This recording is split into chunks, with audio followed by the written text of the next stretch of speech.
Welcome back, everybody. Today's agent-focused Zoomcast is with Tracy-Ann O'Sullivan from TA Tours, and she's also an affiliate with Savenio. I think I got most of that right. And you did. She's good morning. Great.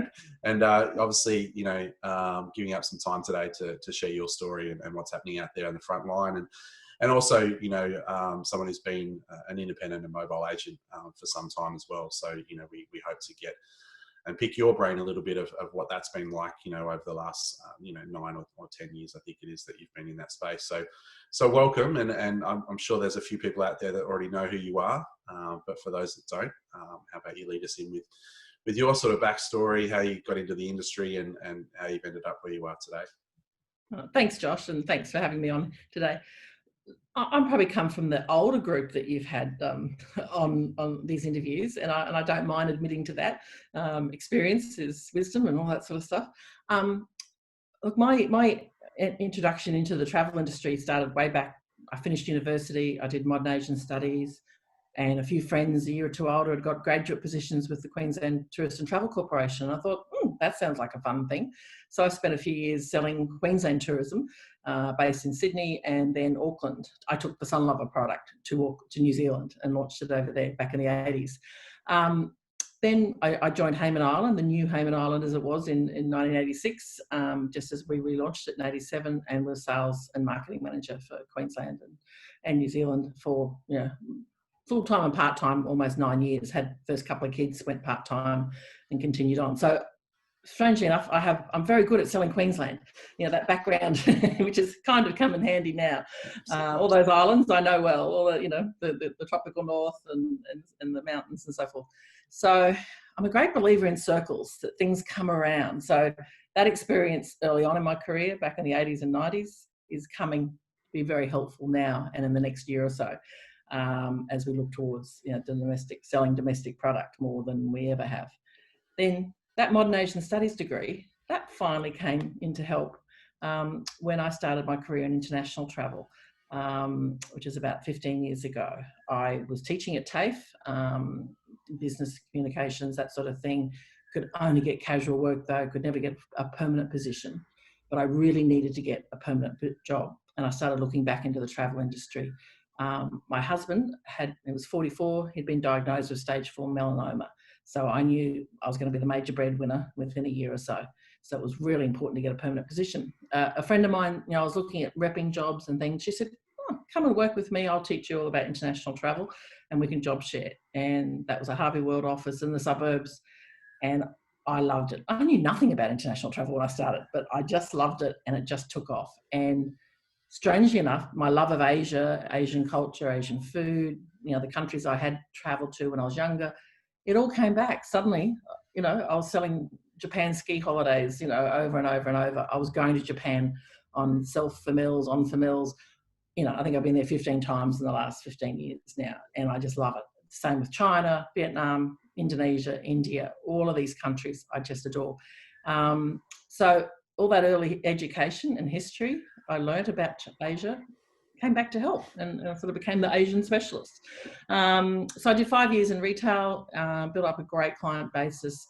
Some circumstances changed where it was time for me to go out on my own, and I joined MTA and never looked back as far as being in charge of my own working hours, time I could spend with my kids. I had 5 kids aged between about, 11 and 17 at that time or whatever. And I could be there, I could run to the school for assemblies or important moments, be there for pick up, but then, continue to work a more than full-time, job and build my my business. I joined Savenio 3 years ago, and now my kids are all grown up and my business has grown and grown with that as well.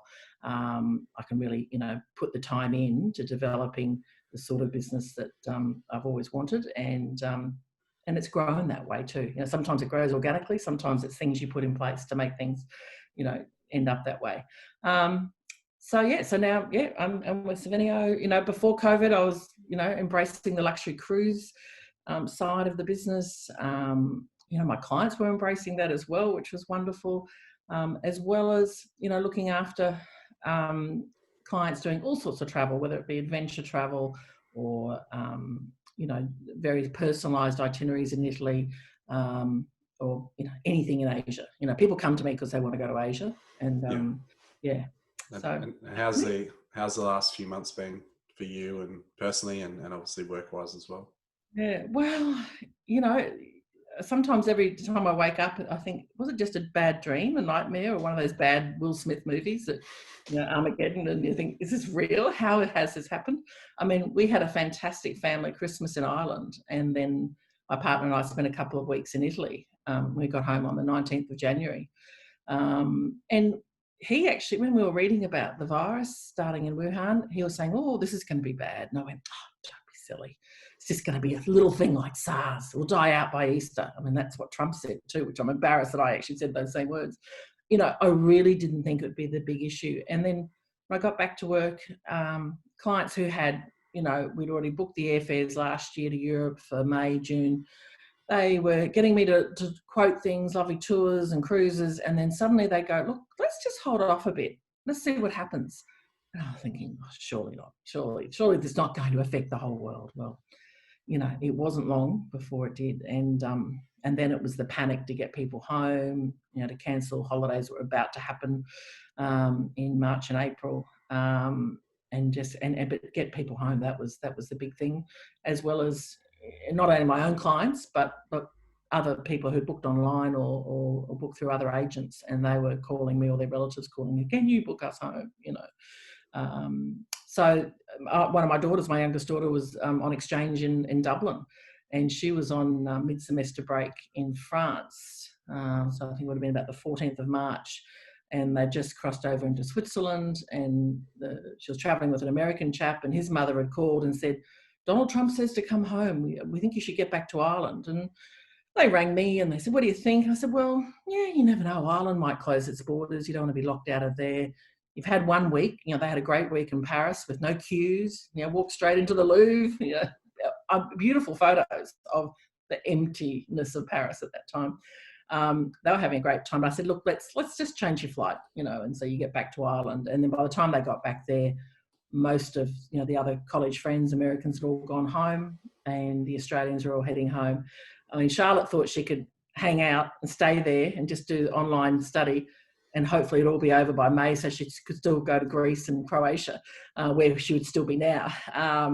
But then she realised she'd be the only person in the university dorms, and thought better of it. So that was a nerve-wracking week, just getting her home. I breathed a sigh of relief when she was on her last flight, because it was a slightly complicated airline thing that I booked her home on. So, but yeah, and I think it was hard then looking at her disappointment, as with so many travellers' disappointments. But when you see a young person go, oh, I should have been doing this, I should have been doing that. Look at her friends who are supposed to be going on exchange this next semester. Well, that's not happening, and probably the one after. They may miss out altogether. The funniest thing was when I picked her up from the airport, I said, I'm only just going to drive through, and you hop in the back seat. I threw a mask at her, and she said, what, no hug? And I said, no way, no hug, and got her home, put her into the back bedroom, with her own bathroom. And she actually thought that it was just me being mean to her, the way I was locking her in her room and not hugging her. She didn't realise it was this whole quarantining thing that was going on. I think that escaped a lot of the travellers at the time in the rush of it all. Like, why are you being mean? Why am I locked in my room? Yeah. So anyway, she escaped. We kept on looking at her in the distance every day. Yeah, I was in the same boat, 14 days downstairs when I got back from Bangkok, 7 hours after cut off. And yeah, it wasn't fun. It wasn't fun for the people that were in those back rooms. I can definitely attest to that. It wasn't fun for the slaves making dinner and dropping it at the door and lunch and either. Well, thankfully it wasn't quite that bad for me. But yeah, look, it was a challenging time for everybody. And I guess what I think, would be great to hear from you, I know that, over the last sort of 10 years or so, going into the mobile space and the reasons why you had to be, find that permanent job or become that breadwinner. Obviously, there's been some challenges in your life with 5 kids, which I think is just incredible in the first place. Two heaps for me. But yeah, look, I think, we'd be mad not to get a little bit of, your experience and as you said, wisdom from those periods of time and how you've kind of adapted and evolved and ended up creating a really successful business through, I guess, a bit of adversity and challenges through that time. So maybe you could tell us a little bit more about that period and how you adapted through that. Mm. Look, I think, it was a horrendously, terrible time. Gavin was a very healthy person, very fit, and to be struck down with such a invisible disease was horrendous. And, the doctors gave him 6 months. He fought and lasted 12 months and was very healthy for most of that. So dealing then with the loss of him, and my children, the loss of their father, that was probably the hardest part, watching them grieve, besides my own grief and my husband's, and my friends' families and everyone. It was a big community grief thing. At the same time, when bad things happen to you, you do get stronger. There's no doubt about that. You're not given something that you can't cope with. So I think, and I think that's very true to my kids as well. A couple of them are very good basketballers and played in state teams and things like that. Now, it was always interesting to watch them if they lost a semi-final or a grand final. Their 15, 16-year-old mates, boys, would be crying. My son was never crying over losing a basketball game. It's just basketball. Like, it puts things in perspective. And I think all of my kids and myself, we've always looked at that. Oh, yeah, so what? That didn't happen. You didn't get that prize, or you didn't get that mark. What does it matter? It really is not life and death. I think when you've experienced life and death, that's when everything else is put in perspective. So, again, with the, building a business and the highs and lows with that, sometimes when you put a lot of work into a really big booking and it doesn't come off, or they go and book online, or you go, but again, okay, don't dwell on it. It really isn't such a big deal. Move on and on to the next thing and try and remain positive. And I think that positivity, that's what becomes contagious, in all aspects of life. Whether you be at school and you're a positive person, your teachers like you, when your friends like you, and it's not just about being liked, it's about having a good life. If you have a positive outlook on things, I think, good begets good. So I feel with my clients, they like me because they know that they're going to have a laugh and a smile, and I'm not going to send them somewhere where I think they shouldn't go, and they trust me and they trust my judgment. For a long time, a lot of my clients were like me, people with kids, and they're doing their first overseas trip with a group of young teenagers or primary school age kids. And often they'd say, well, where have you been with your kids? And I go, well, I've been here. That worked. This didn't work. Don't bother with that museum. They'll hate it, And so a lot of people would value that opinion, like of where. The Christmas after my husband died, I took the kids on a 6-week semi-backpacking, sometimes luxurious trip around China and Vietnam and Japan. And that was pretty, I think when I look back on it now, I think, God, what was I thinking? We couldn't even get into one taxi together in Beijing. So, my 15-year-old son had to take a taxi with, the 2 girls, and then I'd go with the 2 younger ones. And when it was sometimes -10, standing on the side of the road trying to hail 2 taxis, just with a map to point to where we needed to go.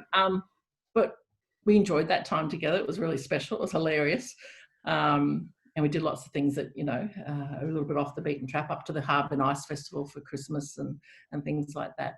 So I guess a lot of those early travel experiences with my kids was because, my husband had died and we were doing it alone, and we were doing it differently to the way maybe most families would do things. And I think I learned a lot as a travel advisor of what to do and not to do in that time too.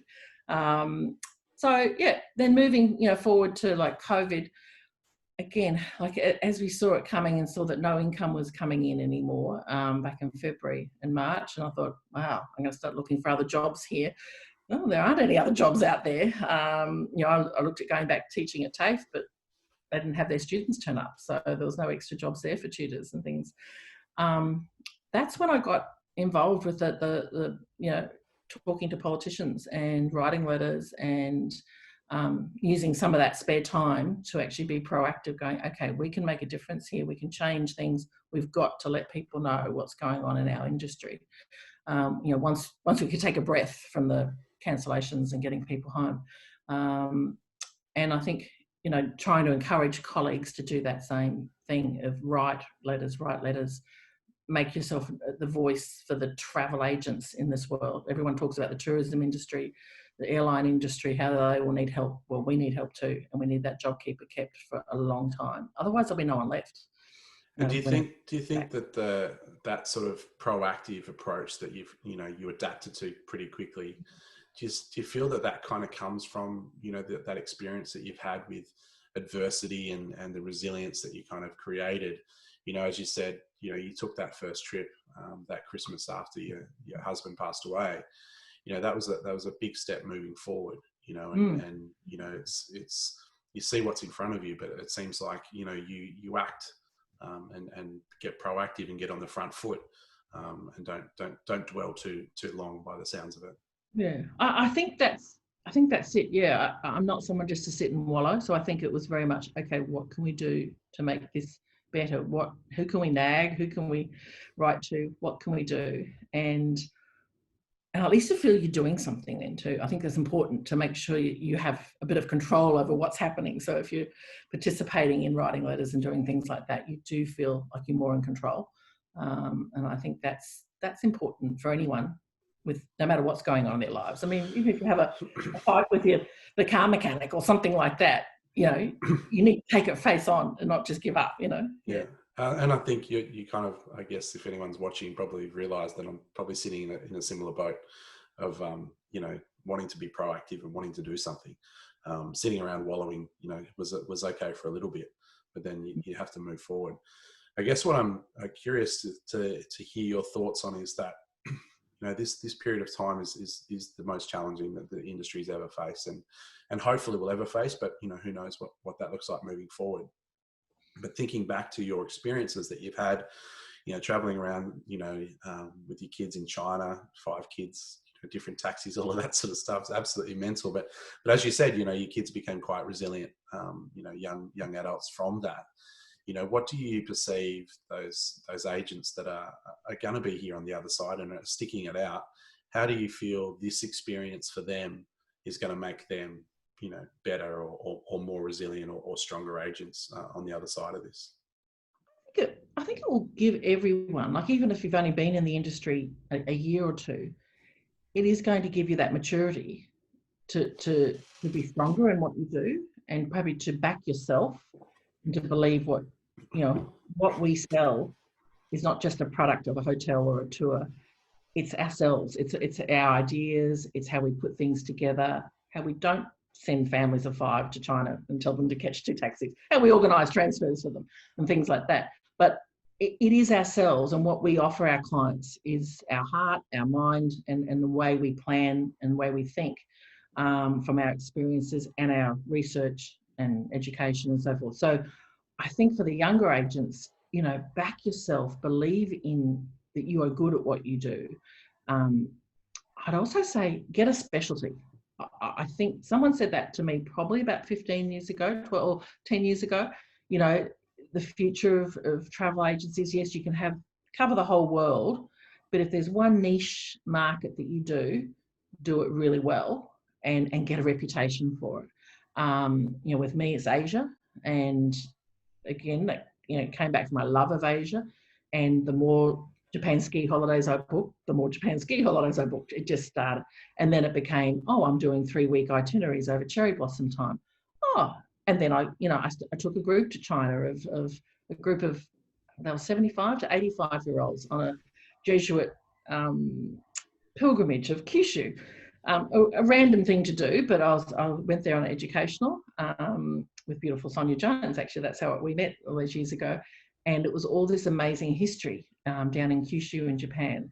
And I remember thinking, I've got all these older clients, older ladies who would love this. They would love all this Catholic Jesuit martyr stories. And sometimes people need a reason to travel. I'm going to put a tour together and see if they came along. So we had 12, 75 to 85-year-olds and did this fabulous, 10-day tour around Kyushu. That got me the whole idea of thinking about small groups, niche, with certain interests. The next, I skipped a few years. When the kids were all sort of high school, I couldn't be away that much. But I was lucky to be on a beautiful Taj Famil with Tushara back in 2015 around Rajasthan. And it was finishing in Jodhpur just as the September school holidays were starting. One of my older daughters had been to India earlier that year and worked in a women's empowerment centre for 2 months. And, you know, we'd had the relationship going backwards and forwards with that and doing some fundraising and stuff. So it seemed like an ideal time that I would stay on in Jodhpur and do some volunteer time at the women's centre. And a girlfriend of mine brought my youngest daughter, who was 16, and her best friend over to meet us. Now, so I went from the Umad Bawan Palace to a guest house in the old town. And it was 45 degrees every day. There were lots of cows in the streets. It was overwhelming in smells. I mean, out of everywhere we'd been on the tour in India, we got to Jodhpur. I thought, oh my God, I've picked 2 weeks in Jodhpur out of everywhere, you know. It was just so hot and so dry and so many cows. Anyway, as it turned out, and you never know how things are going to go, as it turned out, the guest house that I'd randomly chosen, my older daughter said, you just want to be near the cocktail. Okay, picked one that had air conditioning, that was it. The young man that ran it, he was in his 30s, he'd actually had a big career in Taj hotels and Marriott hotels, and his wife was a lawyer. They'd been working in Delhi. They wanted to start a family, but they can't do that in Delhi. They'll move back home to Jodhpur and have a bit of a desert change. You know, she went back to teaching law at the university. He started running this Haveli and a few restaurants and things like that with his brother. But he's the most beautiful man, Vishal, and he's also involved in some doorstep slum schools, which is where he has 3 teachers that do 3 2-hour classes under trees in the recycle dumps on the edge of town, hopefully getting a few kids from each group to go to normal school. So an amazing, you know, it's just a pure coincidence that he was someone that was involved in a small NGO. Here we are working in a women's centre for a couple of weeks. What was wonderful that the 2 16-year-olds with me, Alice and Charlotte, they came away from that experience going, we will never complain about doing an assignment or an exam again, because here are teenage girls that have been forced to leave school at age 12 or 13, or young mums who haven't had any education, and they were hanging off every word we were teaching them. So whilst the women and the girls loved having us there, what Charlotte and Alice walked away with was a whole different outlook on life. And from there came the idea of starting, okay, maybe we can look at a mother-daughter, father-son, mother-son tours to India, where it's a mix of ages. So the following September, I had my first group, and that was a bunch of 50-year-old women and 5 17-year-olds who chose to come to India rather than going to Straddie on preschoolies. So again, and my daughter and one of her friends from that group, they have been back to India another 2 times since then on their own. And especially with those relationships they've made, and they feel so happy and comfortable there, and they're well looked after, by all our friends there. And I've now taken 5 groups to India of different compositions. Wow. And to try to unpack all of that, what I heard from that was obviously, the beauty of travel and the people that we meet, and the random, interactions that we have in all sorts of weird and wonderful places across the world. The resilience that, you're giving your children by exposing them, excuse me, to, to all sorts of different environments and to people, and to give them, an understanding of, life is pretty good and what we have.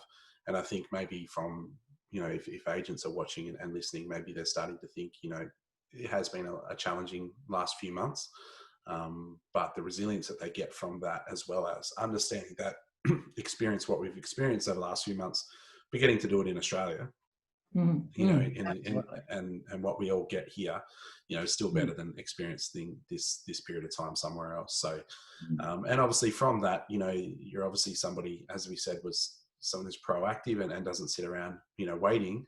Saw an opportunity to share that with other people and like-minded people, and create those tours and groups to get other people to have that same experience that you did. So, that's, for me, that's what I hear from that, and it's fantastic that's the result that comes from all of that. So many good things is coming out of that, and that's what we love about travel, is that when we travel, it's not just about getting on a plane and going somewhere and staying in a hotel and seeing some stuff. There's a lot more to it. And the agents, as you said, who are doing that themselves and then giving that information and passing that on to their customers and being able to give that education, passing it forward or paying it forward is huge. And agents should be backing themselves to value what it is that they're doing by doing that, which I think is great. Exactly. Yeah. And just tell me a little bit more about this, pestering ministers and writing letters and hammering them about the forgotten industry of travel agents. As you said, everyone's talking about the tourism industry and I think the arts and entertainment have just been given a massive grant, and there's the airline industry. Obviously Qantas gets in the news and the Virgin stuff. We all see that. But the only media that travel agents have got is a couple of negative stories on some terrible news programs that we all know. What are you doing about that? Again, being the proactive person that you are, and how could other agents, possibly jump on that bandwagon and contribute to the pestering? Well, I think at the moment, the most important thing we can all be doing, and not just us as agents, but get your husband, your wife, your children, your parents, your next door neighbour, your clients, send them a copy of a template, and we'll put it up on the site later, and send it to your local federal minister, doesn't matter what party they're in, the Prime Minister, the Treasurer, the Minister for Tourism, all of those people, the same letter. And don't do it just once, do it a couple of times. Once you've copied and pasted it, it takes 2 seconds to do. Bombard them with letters saying JobKeeper must be extended for the travel industry, as in all travel agents, wholesalers, and so forth, because it isn't just the airlines that are suffering. It isn't, as we know. And I mean, at least there are some planes flying, a few of them around the country. We're not going anywhere with our, the only bookings I've had in the last, 4 months has been, 2 trips to Longreach next week and a cruise maybe for next year, which probably won't go ahead. So, for us to keep doing what we're doing, my big issue has been to keep refunding and processing the refunds and credits and future cruise credits. Travel agents need to stay alive and need to stay in the business.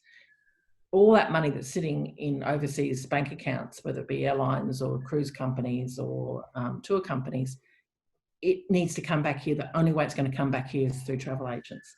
And that's why we need to stay alive and keep that happening. And I've made that point with the Queensland Small Business Minister, and she was quite surprised. Like, she actually sat up because she didn't realise we had ongoing expenses. Now, retail shops obviously have rent or reduced rent. There's all the ongoing fees that we have just to keep, the computers running and the programs operating and Galileo and so forth. We need those expenses and to keep working for our clients to get that money back to them so they can spend it in Queensland or in Australia. And that's the point I've made a number of times. We need to get the money back for them. They need to spend it here. We need to keep JobKeeper until a very good outbound tourism travel industry starts again, whether it be with New Zealand and the South Pacific or whatever, or include a few Asian countries. That would make me very happy if it did. But it's another year from September, really, that we need to be supported. And the concept of, I guess, Australian tourism and if international borders do open in some way, shape or form, you can imagine the Australian Tourism Board and that side of the industry going very, very heavily on, getting people to Australia and if they're allowed and whichever country that bubble is in and they're allowed to come. But as we all know, as travel agents, planes come in one direction full.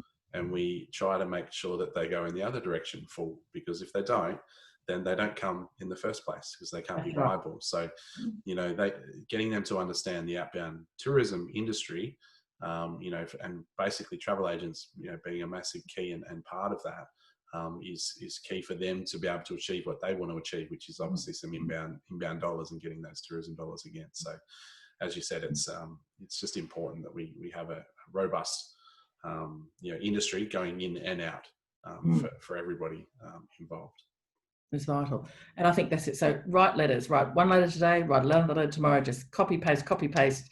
It's very easy to get all the politicians' email addresses on the Australian federal government's, the Parliament House website. They're all Yep. there. Yep. You know, ring your local member as well, Yep. and talk to one of their staffers. Yeah. It's amazing.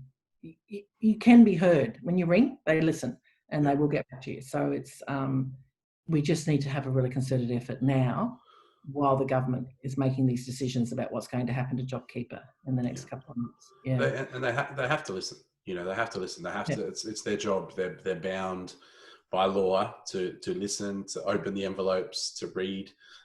You know what their people in their electorates are saying and asking. So it's great that you're doing that, and probably something I haven't really thought about personally myself too much. You know, you see the odd sign petitions online and on Facebook and things come up, and you click here and you think you've contributed to hopefully something happening, and those things do work in a way as well. But there's always more that we can do, and if we all really believe that we want to be here on the other side, and we believe that the agent side of the industry is a key one, as well as wholesalers, suppliers, everybody else who's involved, then we really need this JobKeeper to extend so that we can slowly but surely rebuild this awesome industry that we all love. And for those of us, you know, who are still managing their businesses, we are working. I mean, I'm working probably 30 hours a week doing refunds and credits, you know, and fielding questions about maybe next year or the year after, or getting still a few stragglers home from Europe and things like that. So, you know, I need to turn and finish off my website, you know, and do that right. I haven't had a chance to do that yet. I think what have I been doing, you know, but, you know, we are working for that $750 a week. There's no doubt about that. Well, oh, absolutely. Absolutely. Yeah. Is there anything else that you, from your experience and what you've been playing with, you know, for the last few years in that mobile and independent space, what sort of advice do you have for agents out there that are, you know, thinking about possibly maybe going into the mobile space, or they may be forced into that space due to circumstances? You know, what's the key to being successful in that space? I think you've got to have a little network. That's important. I mean, I think being a school mum and things, or a kindy mum, that's ideal, because you do have that instant network. And start off small. You know, you're not going to make $1 million in the first week or two. You know, start off. It grows. How it grows depends on, you know, what sort of service you offer, what specialty you offer, you know, your style, but don't sell yourself short either. Don't give away all the information on how to book a holiday to Port Douglas at the school back gate, you know. Say, yes, I'd love to sit down and talk with you and go through some of the special exclusive offers that I have. You've got to be a good salesperson. That's what it's all about. And keep some of that intellectual property to yourself, you know, so that until people are putting the money on the down. But look, I think for anyone that is trying to juggle childcare and after school pickups and all of those things, it's wonderful. I mean, I couldn't have dreamed, you know, back in my late 20s that I would have been able to work flexibly from home in my own business, you know, and be connected with the world, and have still wonderful opportunities for educationals and things like that, and going to functions, and you don't miss people. Like I'm a real people person, but you don't miss that retail environment one bit, and being interrupted by, you know, nuisance phone calls or people just wanting brochures and things like that. So you get, I think the clientele becomes very streamlined in that sense. You don't get the time wasters, and you can come together with some really good opportunities too. You know, working together with other industry partners. Like I'm doing a tour with Aussie Outback Tours in September for a small group of 10, a luxury gourmet tour. You know, it's very easy to just turn and say, look, can we work on something and come up with? And Alan Smith from Aussie Outback, he was like, yes, I'd love to do something like that. Let's put it together. Still got 4 spaces remaining, but, you know, hopefully, I think as the borders open, people will feel more confident to actually do something like a big trip to the Outback. Yeah, I think my clients are still feeling very hesitant and very nervous about things. So I think it's going to take another month before they, you know, put down the money. Well, what do you think the best things that we can all be doing to help create a bit more confidence for those agents? For those customers that are feeling a bit nervous. What are your thoughts around that side of things? I think we should, as agents, all should get out and go somewhere for the weekend. I just came back from 2 nights at Noosa. I felt like a kid running away from boarding school or something, though, when I was driving up the highway. It was so weird, not having been anywhere for 4.5 months. I had to literally dust off the suitcase. And my daughter, she and I, we'd both been just desperate to get up to the beach. It was the best weather. And it was great to see Noosa coming alive. I had heard that, when it was locked down, it was pretty sad. But, it was, the restaurants are buzzing. They're managing the restrictions, but you've got to book ahead. That's the thing. And if you've got any clients going anywhere like Noosa or the Gold Coast, tell them to book their restaurants, if they're foodies, ahead. On Tuesday, we rang probably 6 restaurants to get a booking for Tuesday night. And some of them just laughed at us that they're booked, 3 weeks in advance because of the limitations and coming into the school holidays. But we stayed at the beautiful French Quarter, and everything was super clean and everything was in place with screens and hand sanitizer everywhere. The bathroom was brand new in our apartment. It was really a lovely stay, and it was incredibly cheap too for Noosa. So I think agents, get out and go somewhere, whether it be the mountains or the beach or just 2 hours up the road in any direction, and post it on your social media and say, look, it's great to be on holidays. Let your clients know it's fine. Nothing. Yeah. And we've been harping on about that for a little while now, and we're going to hopefully see some agent discounts and suppliers supporting that space as well, because everybody watching, hopefully they're realizing that agents moving, creating confidence for the customers to follow is absolutely key. I want to write a letter to somebody, that stipulates that, every single day, because I know it's the truth. I know that's the key. So instead of waiting, maybe if you can start thinking about it yourself and get moving, and as you said, post it all over your socials, create that consumer confidence, get people to follow you in following your footsteps, because we need to start moving and people will follow. So it's great that you did that. And it's terrible that you can drive an hour and a half up the coast to a place like Noosa, living in sunny Brisbane, but everyone around Australia has amazing places that they can visit on their doorstep, get away for the weekend. But just the idea of moving, just the idea of being in a hotel, restaurants, all of those things, anyone who is a little bit concerned or scared, once they see that, that'll give them the confidence. So I think it's really important that we all do that. And now we've gone all over the place here. It's been great. We've talked about so many different topics. It's really great. I really appreciate it. Is there anything that you think that you wanted to add in here or dying to tell the people out there? Look, I think just listen to your clients and touch base with them. That's the other thing that I have been doing. Sending out a newsletter or sending out personal emails to a few of them, just saying, how are you going? What's happening? Or what are you thinking about doing with that credit? Or or let them know that I'm still here. I think that's important. Let your clients know you're still there, because unfortunately there's a lot of agents who aren't. But let them know you're still there. So that they know to keep in touch, so that when they feel confident to, whether it be, drive up the coast or out west or hop on a plane to Sydney, that they will come to you. Let them know, promote the domestic stories and the opportunities that are out there. Just keep, I think that's really important. I know a few agents are probably promoting overseas stuff. I think it's too soon. There's no point. Let's concentrate on the next year where it's reality. Like a week is a long time at the moment. So let's just concentrate on what we can do now. If you're in Melbourne, promote the Mornington Peninsula or the Yarra Valley. If you're in Sydney, promote the Blue Mountains or, up to Port Macquarie or something. But, stay local and keep that message that you're here, though, that you can help them, that you've got the exclusive knowledge and bargains and you can point them in the right direction. So some good advice. So contact. And as I said, huge amount of value. You've got a wealth of experience. I really appreciate you jumping on and sharing your story and some advice and how you've created a world around you of resilience and and obviously a loyal database of customers that really appreciate what it is that you provide every day for them. Before we do let you go, though, is there somebody else that you could think of that you would like to Yeah. nominate to jump on and share their story, and you think could add just as much value as you have? Yeah.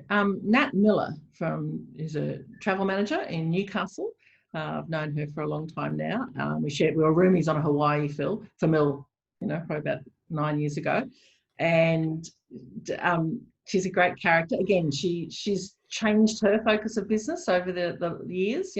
She was very much Bali and cruises and things like that. Now, again, taking tours to India and Vietnam and Sri Lanka and places like that. And she's got a wealth of experience and knowledge and is robust and positive in a different way to the way I am, but we're great mates. And I think she's someone that can pass on a lot to all the younger listeners. Good. Well, we'll tag her in the post, and hopefully, she can find some time to jump on and share as well. But Sure she will. again, mate, thank you so much. It's been great. Good luck with the next few weeks and months, and all the pestering of the ministers, and we'll hopefully all join that party and jump on that bandwagon, and all start writing as many letters as we can as well. And we all hope that we're working towards a better and bigger industry than what it currently looks like, in the not too distant future. But thank you again, and look forward to catching up on the other side. Thanks, Josh. Been a pleasure. Worries. Cheers. Bye. Thanks. Bye.